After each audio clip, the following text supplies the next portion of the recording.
warahmatullahi wabarakatuh. Waalaikumsalam warahmatullahi wabarakatuh. Oke, baik. Selamat sore Ananda semuanya. Sore, Bu.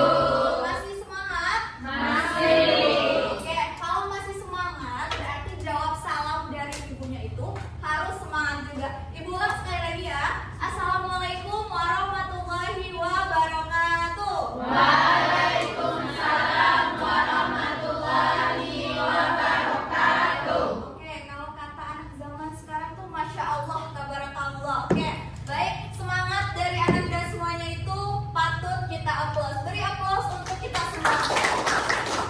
Oke, karena sebelumnya belajar matematika pasti kalian itu apa ya, ada pikirannya tuh masih runyam gitu, betul gak? Oke, nah untuk perapikan kerunyaman, kalau anak-anak Gen Z itu biasanya tuh pasti membersihin kamar. Nah kalau kita coba lihat dulu sekelilingnya apakah ada sampah?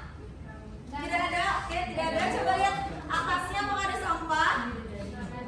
Oke, kalau sudah tidak ada, semuanya sudah ready, sudah siap. Berarti kita sudah bisa memulai pembelajaran pendidikan Pancasila bersama Ibu. Oke, baik, sebelumnya Ibu mau bertanya, adakah yang tidak hadir teman kita? Oke, sekali lagi Masya Allah, tabarakallah ya, sudah hadir.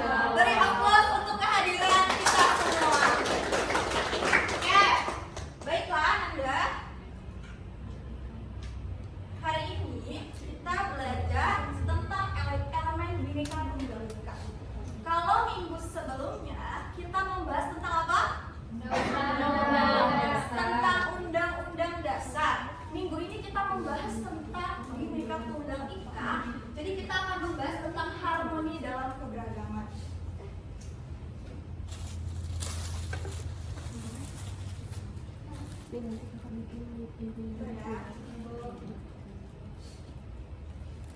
Ada yang bisa membantu Ibu? Kenapa ini tidak bisa ya?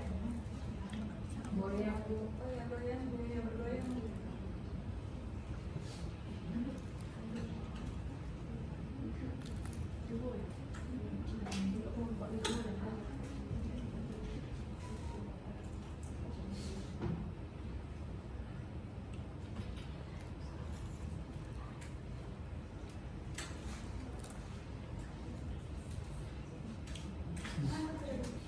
Terima kasih sih Pak, sudah membantu Ibu. Oke, kita lanjut ya, fokus. Oke, sekarang kita membahas tentang elemen Bhinneka Tunggal Ika. Minggu lalu kita membahas tentang Undang-Undang Dasar.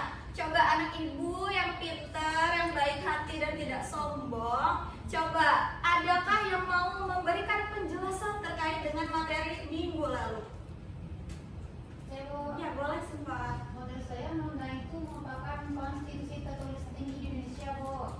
Oke, undang-undang adalah konstitusi tertinggi di Indonesia. Ada lagi? Undang-undang terjadi 4 kali amandemen. Oke, undang-undang terjadi 4 kali amandemen ya. 4 kali perubahan. Terus sebelumnya dalam pemberlakuan undang-undang ada berapa kali juga pemberlakuannya? Iya, Pak. Boleh Kak? Undang-undang apa? Undang-undang BIS, Yang pertama dulu, Kak. Dasar, Ya, betul. yang kedua Undang-Undang BIS, yang kedua Undang-Undang Dasar sementara Ya. dulu, dan yang keempat itu kembali ke Undang-Undang Dasar. Oke, pintar. Alhamdulillah ya, masih menyimak dan masih fresh kayaknya ya pembelajaran tentang Undang-Undang Dasar di minggu sebelumnya. Oke, sekarang kita belajar tentang elemen Bhinneka Tunggal Ika. Nah, kalau kita membahas tentang Bhinneka Tunggal Ika, kita itu kayaknya harus dulu deh nyanyi tentang dari Sabang sampai Merauke. Ada yang tidak tahu lagunya? Tidak hafal? Hafal, oke. Kalau hafal berarti boleh berdiri, kita menyanyikan bersama-sama lagu dari Sabang sampai Merauke.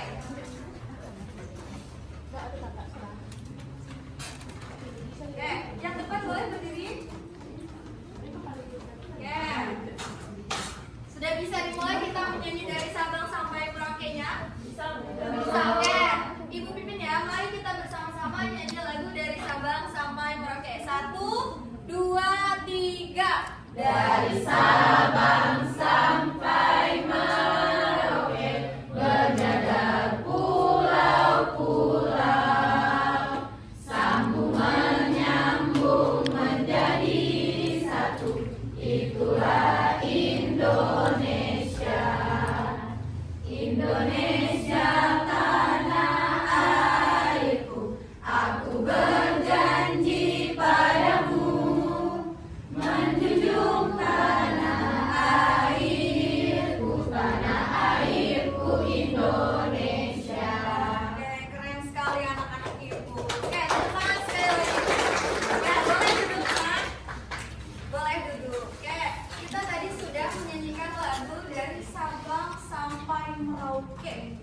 Dari Sabang sampai Merauke ya. Jadi berarti dari mulai ke Pulau Aceh sampai dengan Merauke itu maksudnya apa tuh?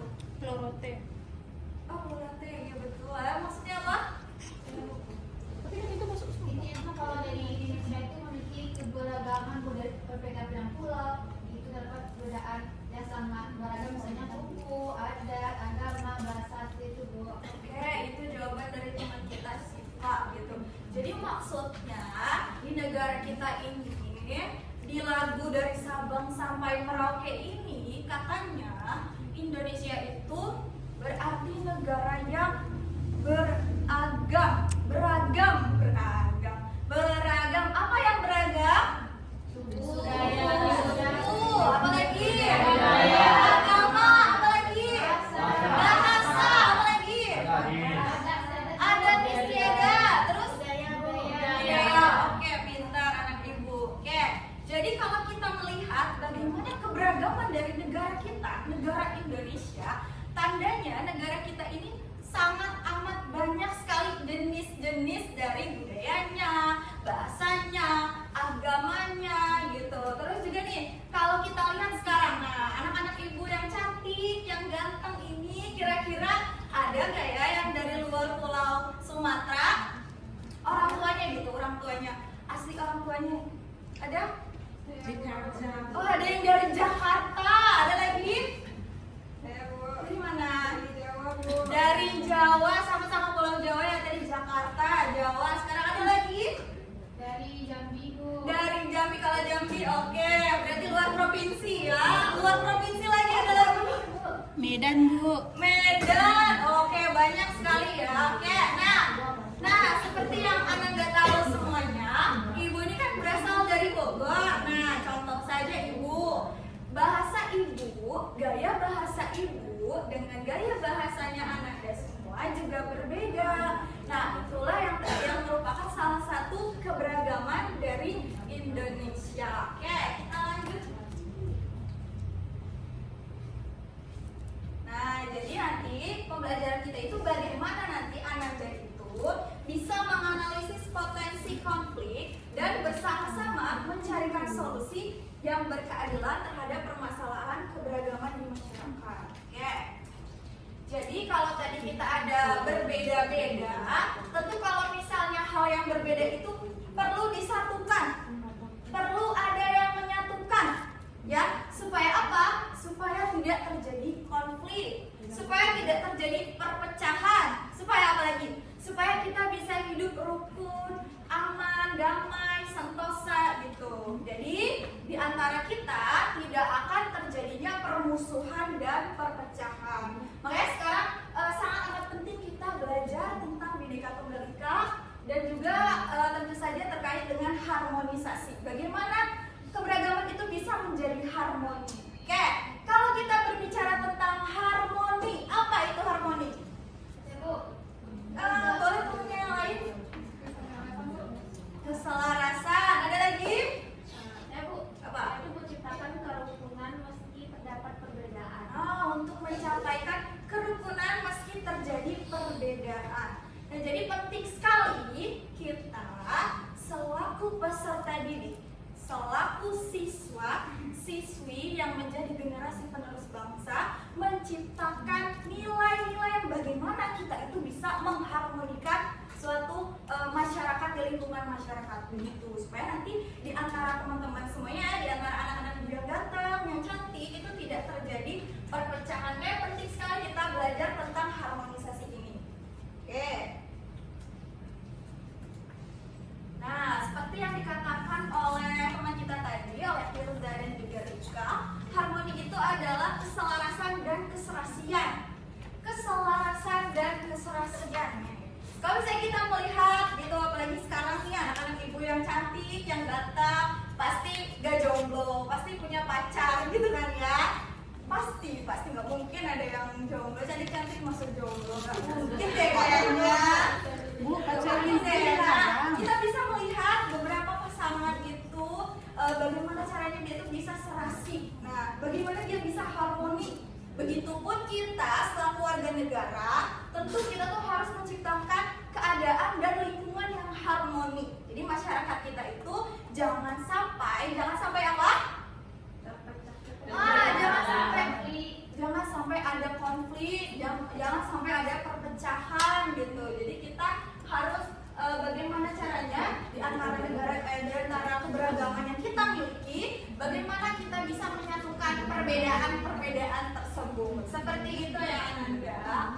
Kemudian kalau misalnya dari keberagaman, boleh siapa yang mau membacakan keberagaman? Saya Yang belakang ibu maunya? Oke. Yang pakai baju ungu boleh. Keberagaman ialah adanya perbedaan dalam suatu masyarakat, baik yang terkait dengan ras, suku, agama, bahasa maupun budaya. Keberagaman khususnya di Indonesia merupakan cerminan dari kekayaan warisan sosial dan budaya suatu bangsa. Oke, tepuk tangan buat teman-teman. Itu ya, jadi keberagaman itu adalah yang tadi kita ulas di awal tadi ya, ibu bilang bahwa perbedaan itu dalam suatu masyarakat bisa ada di ras, suku, agama, bahasa maupun budaya. Nah, hal-hal tersebut itu merupakan cerminan dari negara kita. Makanya tadi di awal kita menyanyikan lagu dari Sabang sampai Merauke, berjajar pulau-pulau, sambung menyambung menjadi satu. Itulah Indonesia. Makanya perbedaan itu disatukan dengan yang kita sebut sebagai semboyan Bhinneka Tunggal Ika. Apa Bhinneka Tunggal Ika? berbeda-beda tetapi tetap satu. Betul sekali. Jadi berbeda-beda tetap satu juga. Jadi kalau misalnya konsep dari Bhinneka Tunggal Ika itu awalnya dari bahasa Jawa. Siapa yang mencetuskan Bhinneka Tunggal Ika? Ada dari kerajaan Majapahit, ada di kitab Sukastomo. Siapa itu? Ibu Tantular. Empu Tantular, betul sekali Empu Tantular. Jadi dia mengambil konsep dari Empu Tantular bahwa kita itu adalah negara yang beragam, walaupun beragam tetap satu. Makanya kita implementasikan, bukan implementasikan apa biasanya? Ditarik gitu aja, ditarik bahwa itu tuh adalah cerminan dari negara kita, negara Indonesia. Begitu. Lalu untuk harmoni, jadi bagaimana caranya kita menyelaraskan perbedaan-perbedaan yang ada di negara kita. Seperti itu. Sampai sini ada yang mau ditanyakan? Sudah paham berarti? Bisa dilanjut? Ya, lanjut. Nah, jenis-jenis keberagaman yang seperti kita ketahui, negara kita tuh banyak sekali sukunya, banyak sekali agamanya, lebih dari satu maksud ibu. Terus juga ada keberagaman bahasanya. Kalau ibu biasanya di rumah pakai bahasa Sunda. Ada yang tahu bahasa Sunda? Kalau misalnya Siva, biasanya pakai bahasa apa? Bahasa Minang, Bu. Bahasa Minang. Tadi yang di luar Sumatera Barat siapa tadi? Biasanya pakai bahasa apa? Bahasa Kerinci. Bahasa Kerinci. Bahasa Jambi ada lagi?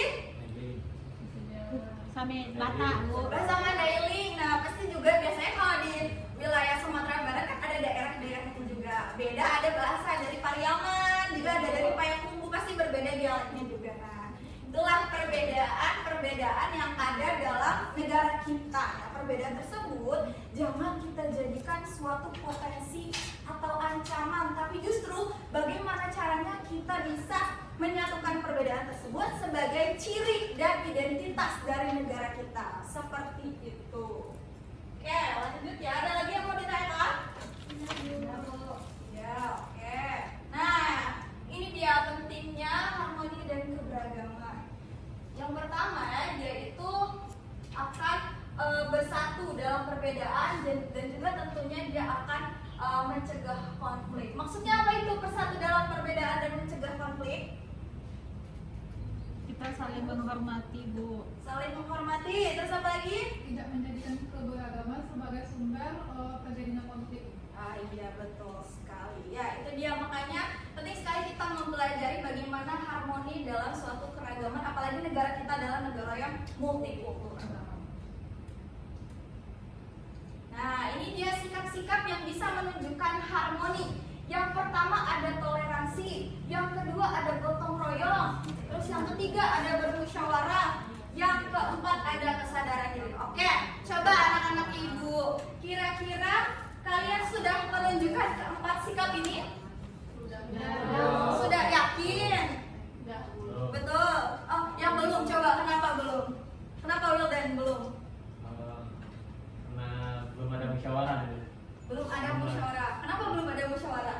Contoh saja pemilu, Bu. Saya belum ikut dalam pemilu. Belum ikut pemilu. Ternyata Wildan belum ikut pemilu. Kenapa belum ikut pemilu? Usia belum cukup, Bu.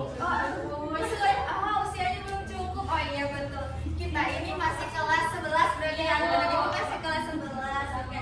Berarti kalau untuk toleransi, gotong royong, kesadaran diri itu kira-kira sudah dilaksanakan? Sudah. Tapi kalau misalnya yang keterampilan bermusyawarah, kita jangan hanya melihat dalam satu konteks pemilu saja gitu. Salah satu contohnya misalnya kalau kalian nih, kalian di kelas, siapa ketua kelasnya di sini? Wildan. Nah, pada saat pemilihan itu, apakah kalian melakukan musyawarah? Nah, berarti kalian sudah melaksanakan atau belum? Sudah. Seperti itu ya. Jadi jangan melihat musyawarah itu hanya terlihat pada saat pelaksanaan pemilu saja. Jangan, kita harus melihat dari konteks atau aspek yang ada di lingkungan kita sekitar aja dulu. Apalagi kita ini masih imut-imut, masih lucu-lucu, masih gemes-gemes ya, masih belum memiliki KTP gitu. Jadi kita lihat pada lingkupnya, lingkup terkecil kita dulu. Contohnya keluarga, nah terus juga lingkup pertemanan. Terus apa lagi kira-kira? Kelas, Bu. Lingkup kelas, ada lagi? Lingkup masyarakat boleh, masyarakat. Bagaimana cara kita bergaul dan beradaptasi terhadap lingkungan masyarakat? Seperti itu anak-anak ibu. Oke. Lalu, nah, contoh harmoni dalam kehidupan sehari-hari. Kalau tadi disebutkan sama anak-anak ibu tadi, kalau contohnya kira-kira gimana tuh? Bu, contohnya kalau misalnya di kelas itu kan kita memiliki suku yang berbeda kan, Bu. Ya. Kan? Apalagi kalau misalnya dari segi bahasa itu kan juga ya logat kita kan beda gitu kan, Bu. Nah, walaupun memiliki logat yang berbeda, kita menghargai mereka, menghargai gimana cara mereka berbicara gitu. Itu termasuk juga contoh harmoni atau tidak? Contoh masuk, kira-kira masuk atau enggak yang disebutkan sama teman kita? Masuk. Masuk. Kenapa masuk? Maka kita menjaga waktu. Ya, jadi kalau misalnya nih ibu ngomong, kan cara ngomong ibu sama kalian berbeda, terus kalian olok-olok ya, itu masuk ke dalam harmoni atau tidak? Tidak. Harus dipertahankan apa harus dibuang? Harus dibuang. Harus dibuang. Iya, jadi kita tidak boleh hanya sekedar kadang kita berpikir bahwa itu kan cuma bercanda, itu kan cuma buat lucu-lucuan aja ibu gitu ya. Tapi nggak boleh kayak begitu. Bercanda itu harus lihat konteksnya. Apakah orang tersebut ikutan tertawa atau hanya kita saja yang tertawa? Seperti itu anak-anak ibu. Oke, masih semangat? Masih. Oke, karena anak-anak ibu ini dari tadi sudah semangat, kayaknya ibu harus memberikan sebuah applause dengan tepuk wow. Tahu tepuk wow? Gimana tepuk wow? Wow. Iya. Wow. Gitu ya, wow bukan raw gitu. Jadi, oke, jadi nanti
berbeda. Sepakat? Semuanya tadi sudah menyetujui itu ya. Terus juga ada lagi, ada perayaan hari besar. Nah, jadi apalagi sekarang bulan Desember nih ya, kalau misalnya ada temennya yang non Islam gitu, kita harus gimana caranya jangan sampai kayak agamanya Kristen, udahlah gak usah deket-deket sama kita, sama aku gitu, bukan temen gue atau apa gitu, jangan ya. Kayak gini kita tuh harus merangkul walaupun teman kita itu memiliki keyakinan yang berbeda dengan kita begitu. Jadi kalau misalnya teman kita merayakan hari besar yang mereka anut, kita tuh tidak boleh kayak bukan agama Islam dan gitu. Jadi jangan sampai ada diskriminasi pada agama gitu, agama yang teman kita anut seperti itu. Oke, lanjut juga ada bekerja sama dalam masyarakat. Nah, kalau bekerja sama dalam masyarakat itu, contohnya dari lingkup terkecil, misalnya kita membersihkan lingkungan walaupun memiliki keyakinan atau suku yang berbeda. Kalau misalnya nih di lingkungan tempat tinggal anak-anak ibu ada yang ngekos gitu, misalnya ada mahasiswa ngekos gitu, beda asalnya dari anak-anak ibu nih, asalnya misalnya yang ngekos ini dari Papua gitu misalnya. Nah, jadi kita tuh harus ikut membantu kalau misalnya teman kosnya tetangga kita ini ada musibah atau terkena apa namanya bencana gitu, kayak misalnya kebanjiran, kita ikut bantu ngebersihin. Jangan sampai kita bilang itu mah Papua, aku mah kan bukan Papua, jangan kayak gitu ya. Oke, terus lanjut ada lagi belajar di sekolah. Nah, kalau belajar di sekolah ini tentu saja kita atau Anda semua selaku peserta didik, tentu saja kita tuh harus saling bekerja sama bagaimana kita bisa mencapai tujuan belajar kita. Nah, walaupun tadi ada yang orang tuanya dari Jambi, dari Pariaman gitu, walaupun berbeda, tapi kita harus tetap ingat bahwa tujuan awal kita di sekolah duduk di sini mendengarkan ibu menjelaskan materi itu untuk belajar seperti itu. Apakah penjelasan ibu terlalu cepat? Oke. Nah, oke. Kalau begitu kita ulas balik. Ada yang lagi viral nih sekarang. Yang lagi viral itu di media sosial itu Gus Miftah. Coba, Gus Miftah, coba. Ada yang tahu kasusnya Gus Miftah? Gimana tuh kasusnya? Nah, kenapa Gus Miftah itu kenapa? Gus Miftah itu diolok-olok sama penjual TS, Bu. Gus Miftah mengolok-olok penjual TS. Nah, terus kalian tahu Gus Miftah itu siapa? Siapa Gus Miftah? Tokoh agama.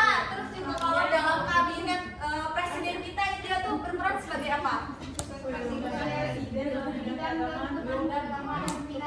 Utusan presiden dalam bidang kerukunan dan keagamaan, ya betul. Jadi nanti aku di sini mau kalian mendiskusikan pendapat kalian terkait sikap dari Gus Miftah ini. Nanti ibu bagikan kelompoknya, kelompok 1, kelompok 2, kelompok 3 dan kelompok 4 ya. Nanti kalian perwakilan aja nanti membacakan hasil dari diskusinya yang sudah didiskusikan seperti itu. Nah, ini dia videonya.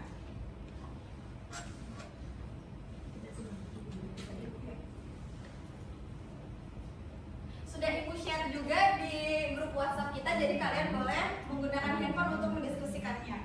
Silakan didiskusikan. Nanti perwakilan kelompok 1 aja ya, 1 orang yang membacakan hasil diskusinya. Ibu beri waktu 5 menit. Jangan lama-lama ya. Oke, sudah 5 menit. Kelompok 1 boleh? Ya, Bu. Boleh, hasilnya bagaimana? Boleh berdiri ya, supaya teman-temannya bisa melihat wajah cantik dari anak ibu. Oke, silakan. Baik, Ibu, perkenalkan saya Sepatu Wahmi, pelajaran di kelompok 1 akan menjelaskan mengenai bagaimana tanggapan kami terhadap kasus Gus Miftah itu. Nah, seperti kita tahu bahwa terdapat sebuah kericuhan dan Bu yang sangat viral bahasanya itu seorang Gus Miftah, di mana viralnya kasus penghinaan Gus Miftah terhadap penjual ST bernama Bapak Sunhanji dalam acara pengajian di Magelang, Cirebon. Nah, dari video itu dapat kita tarik kesimpulan bahwa adab sangat penting Bu daripada ilmu. Nah, jadi kesimpulan menurut saya dari kelas itu, maka sikap masyarakat harus saling menghargai, menghormati dan menjunjung tinggi nilai kemanusiaan walaupun memiliki status sosial yang berbeda-beda. Seperti terima kasih Bu. Oke, kelompok 1 boleh kita aplaus dari kelompok 1. Oke, sekarang lanjut kelompok 2. Baik Bu, saya perwakilan dari kelompok 2 akan menampilkan hasil diskusi dari kelompok kami terkait dengan kasus kita yang mengolok-olok penjual ST. Yang mana hasil diskusi dari kelompok 2 ialah sikap masyarakat yang seharusnya ditampilkan, yaitu yang pertama, masyarakat boleh memberikan kritik tapi dengan kritikan yang membangun. Yang mana jika ada ketidaksepakatan, kritik yang disampaikan ke masyarakat haruslah konstruktif dan disampaikan dengan kalimat yang sopan, tidak dan mengingatkan dengan tujuan untuk memperbaiki. Yang kedua yaitu menghormati proses permintaan maaf, karena Gus Miftah ini telah memberikan permintaan maafnya kepada Bapak penjual ST tersebut. Maka dari itu masyarakat seharusnya menghormati permintaan maaf dari Gus Miftah. Nah, ada pun solusi yang dapat dilakukan oleh masyarakat ialah yang pertama itu ialah masyarakat tersebut memiliki hikmah bagi kesalahan tersebut. Dengan masyarakat melihat bahwa tindakan dari Gus Miftah ini tidak bisa dicontoh, maka masyarakat harus menghindari perbuatan tersebut. Sekian diskusi dari kelompok 2. Kembali kepada Ibu. Oke, kita beri aplaus kelompok 2. Jadi kelompok 3 mana kelompok 3? Boleh kelompok 3. Baik Bu, terima kasih sebelumnya Bu. Saya perwakilan dari kelompok 3 akan menjelaskan hasil diskusi saya, yaitu tentang video pendakwah Kiai Gus yang menghina penjual teh. Nah, ini merupakan suatu contoh bahwa sifat sombong atau aku bisa ada pada diri seseorang walaupun ia paham akan agama. Nah, penghinaan ini dia tertawa dari kasus tersebut. Presiden Prabowo Subianto memberi pernyataan bahwa pendakwah tersebut harus meminta maaf kepada penjual TS itu. Nah, hal ini menjadi suatu contoh pengalaman bahwa kesombongan kadang-kadang bukan saja terjadi dari kalangan orang yang tidak tahu agama. Oleh kejadian ini juga mengajarkan kita bahwa memberi kritik untuk seseorang harus dengan adab tanpa menjatuhkan kehormatan orang lain. Sekian Bu, terima kasih. Beri aplaus kepada kelompok 3. Ya, lanjut ke terakhir kelompok 4. Baiklah, terima kasih Bu. Saya perwakilan dari kelompok 4 yang akan membacakan hasil diskusi kami Bu. Jadi dari video yang telah kami amati di sini kami dapat menyimpulkan itu penghinaan yang dilakukan oleh seorang kiai Miftah kepada seorang bapak yang bernama Sunhanji, di mana peristiwa itu terjadi pada saat acara pengajian di Magelang. Gus Miftah mengatakan kata-kata yang tidak seharusnya kepada Bapak Sunhanji, itu dengan kata-kata saya sensor Ibu dengan kata gelodok. Iya. Jadi seharusnya Gus Miftah itu tidak boleh mengatakan kata-kata itu kepada Bapak itu. Kita harus saling menghargai apapun pekerjaannya dan kita tidak boleh menghina. Dan berita tersebut juga viral sampai ke Malaysia Bu, sampai Perdana Menteri Malaysia itu juga berkomentar yang mana komentarnya keangkuhan tidak saja dilakukan oleh seorang yang tidak paham agama, namun juga dilakukan oleh seseorang yang paham agama seperti Gus Miftah ini Bu. Jadi itulah pentingnya terlebih dahulu adab daripada ilmu. Jadi hanya itu yang dapat saya sampaikan Bu. Terima kasih. Oke, kita kasih aplaus untuk kelompok terakhir.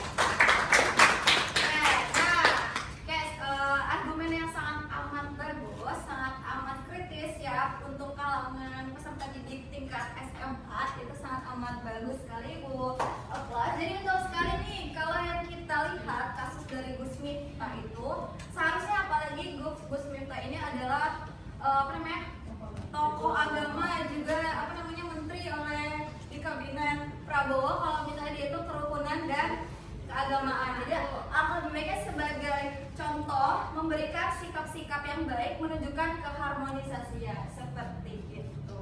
Oke, Ibu rasa cukup pembelajaran kita pada pertemuan kali ini. Ada yang ingin ditanyakan? Ada Bu, udah kemarin. Udah, ada yang mau menyimpulkan? Ya Bu, Ya, boleh. jadi yang dapat saya simpulkan yaitu keberagaman yang ada di Indonesia ini merupakan suatu kekayaan yang harus dijaga.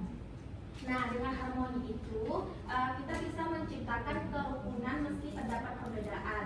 Nah, untuk mewujudkan perbedaan harmoni itu perlu ditanamkan kesadaran dan toleransi pada diri kita masing-masing. Ya, seperti itu ya. Betul sekali ya, Tirza. Jadi kalau kita lihat dari kasus ini sangat amat tidak baik dalam pencontohan harmonisasi dalam keberagaman. Jadi kasus ini tuh memang betul sekali viral dan juga banyak kontraknya. Itu menunjukkan bahwa warga negara kita ini sangat amat tidak setuju dari sikap yang ditunjukkan oleh tokoh agama kita. Gitu. Apalagi mayoritas dari negara kita ini beragama Islam. Seperti itu. Oke, kalau begitu Ibu cukupkan pembelajaran kita hari ini. Minggu depan kita akan membahas tentang NKRI. Jadi tolong dipersiapkan nanti hal-hal terkait dengan NKRI untuk pertemuan selanjutnya. Ya, oke, kalau begitu Ibu tutup dengan membaca wassalamualaikum warahmatullahi wabarakatuh. Waalaikumsalam warahmatullahi wabarakatuh. Mohon maaf bila ada kesalahan dan kekurangan dalam penyampaian ya. Ibu pamit, terima kasih banyak kelas F1. Terima kasih Bu.